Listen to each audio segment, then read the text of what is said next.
Unless the law firm that you as a carrier are partnering with has handled hundreds or thousands of large commercial losses, you as a carrier are at a disservice. When you get above $1 million, when you get above $10 million, the claim becomes a different animal.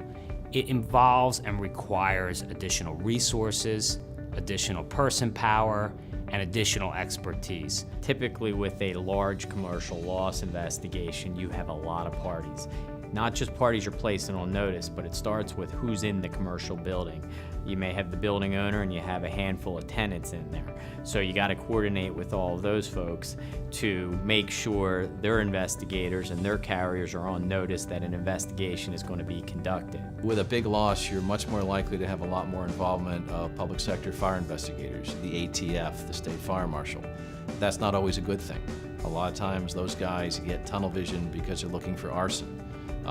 You need to develop cooperation with them quickly, or bad things can happen. How are we going to secure a large industrial building that's badly damaged so that the thieves don't steal the copper wiring, which is evidence in our fire investigation?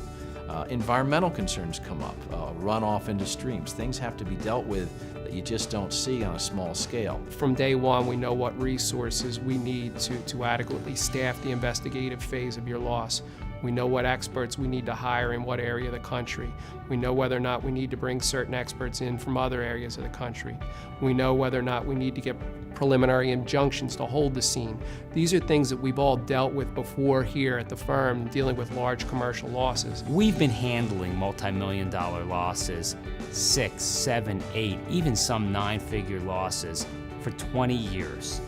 And that experience gives us the edge on how to handle these types of losses, what resources to bear in order to bring about significant recoveries on these large commercial losses.